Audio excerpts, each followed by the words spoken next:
Hi, I'm Dr. Elliot Adam from ElliotOracle.com. I'm also the author of the award winning Fearless Tarot and Tarot in Love, Consulting the Cards in Matters of the Heart, both of which are from Llewellyn Books and are available online. I also have some signed copies still available on my website, ElliotOracle.com, if you're looking for the perfect gift. And it is time for this week's Oracle reveal. So, yesterday on Instagram, I placed up a photo of three different animals, and I asked you to use your intuition and ask yourself which animal's calling to you, because that animal has your message. And the animals were the seagull, the goose, and the cheetah.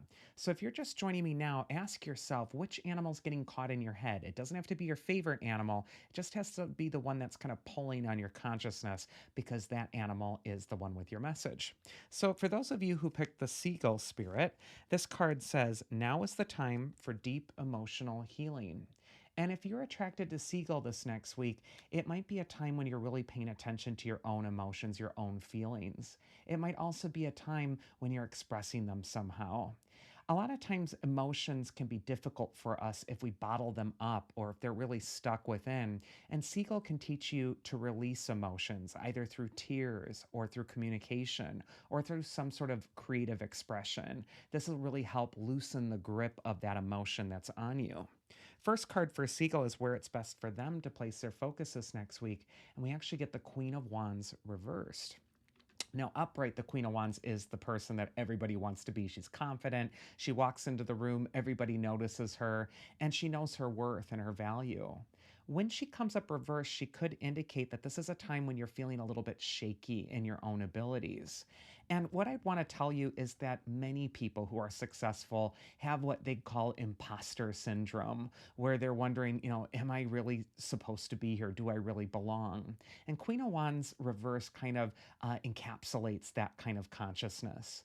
And what you need to know is that you absolutely deserve a seat at the table in front of you, and that this is a time to really believe in yourself.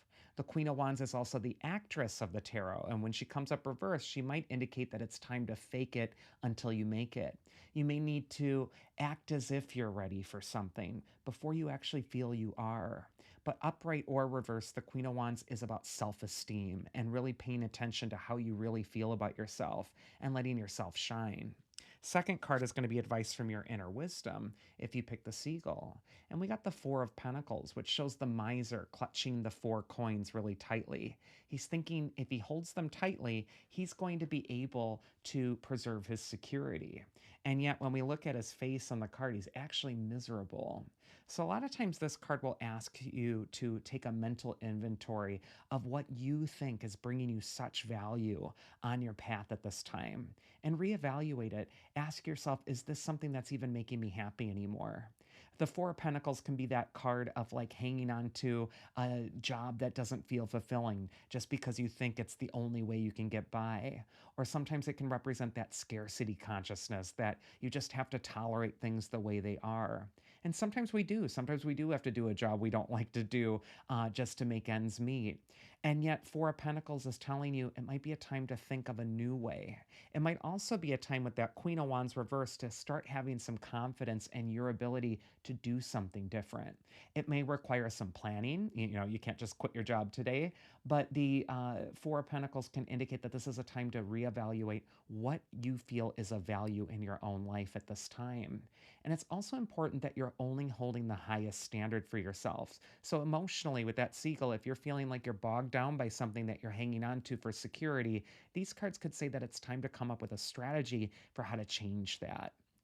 And then finally, we got the mythic archetype that's going to help you if you pick the seagull. And we see Odysseus, who takes that 20-year trip to finally return home. And that myth of returning home, it kind of reminds us of trying to return home to ourself, our authentic self. And I feel with that Queen of Wands reverse, there might be something that feels a little blocked with your authentic self this next week if you pick the seagull. There might be an emotional barrier in the way that it's time to get real with and express, but it's also just time to really reevaluate what you think is bringing you value and to come back home to your authentic self. Next, we're going to go into the goose animal spirit, and this card says take time to rest and recuperate rather than continuing your striving. And at least in North America, where I live, sometimes we see these Canadian geese on their migration habits, and they will stop and they will rest. They'll just gather in these, big flocks. And Goose could be telling you that it's time to take a breather, that in order to make the whole journey something that's achievable for you, you may need to take a breather. You may need to take a step back instead of just pushing forward so harshly at this time. First card for Goose is where it's best for you to place your focus this next week. And we get the Four of Cups. And on this card, we see a figure who's kind of closed down. His arms are crossed, his legs are crossed. He's shutting down because he's worried about his problems. He's thinking about the future, he's worried about the past, and he's completely missing his present life because right in front of his nose is a hand coming out of a cloud offering him a golden cup, and he just can't see it.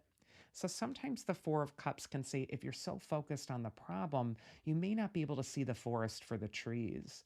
And it might be a time to just stop and breathe and be present and look at the blessing that's available to you right now.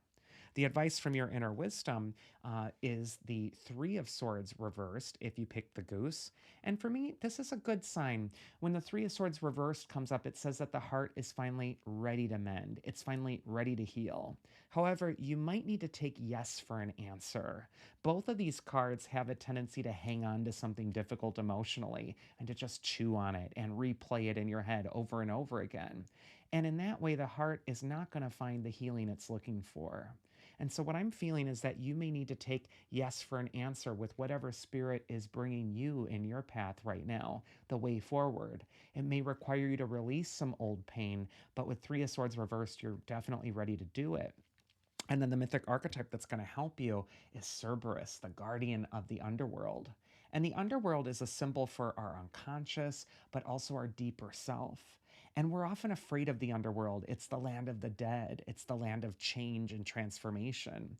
But in the underworld, it's also the land of treasure. It's where deep treasure can be found.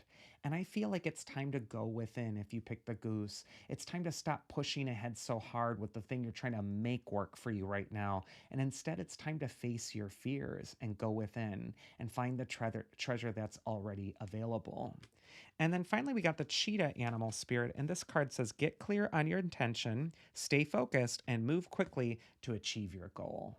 And Cheetah is all about its speed and about its focus. It's a hunting animal. So this could be a time when you're really setting your sights on what you want and you are racing toward it. You're going to just go for it instead of equivocating. First card for Cheetah is where it's best to place your focus. And appropriately, we got another feline card here with the Strength card. And strength is telling you you can absolutely achieve your goal if you let your higher self take the lead. The higher self on this card is symbolized by the woman in the white gown, and she's taming the lion, which represents the things in her life that she constantly needs to keep in check. She constantly needs to work on these things so they don't consume her and swallow her whole. And for everybody, the lion's different. For some of us, it's our fear. For some people, it's their anger or it's procrastination or whatever it is.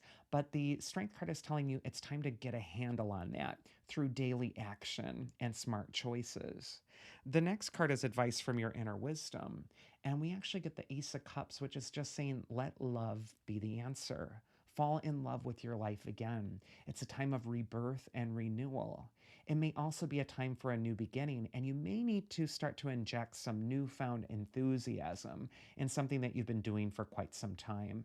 The Ace of Cups, like all aces in the tarot, is a really good sign to get, but what it really represents is love, rebirth, renewal, and letting your heart flow. And then finally, the mythic archetype that's going to help you is Demeter. She's the goddess of the harvest. She's also the goddess of the mysteries. And so, what she has to do with is making transformations and changes right now by getting clear on your own feelings, your own emotions. It might also be a time to harvest not only the love that's in front of you, but also all the personal strengths that you've worked so hard to cultivate up into this point. I just feel with Demeter, this is a time to honor your journey right now and to really nourish yourself and nurture yourself as you get ready for this important new phase. And that's this week's Oracle. I do hope you enjoyed it. If you did, you can always check me out at elliotoracle.com to schedule a one-on-one session with me there. Also, check out my books, Fearless Tarot and Tarot in Love, if you like my approach to tarot. Otherwise, I will see you all again here next week, so do take care.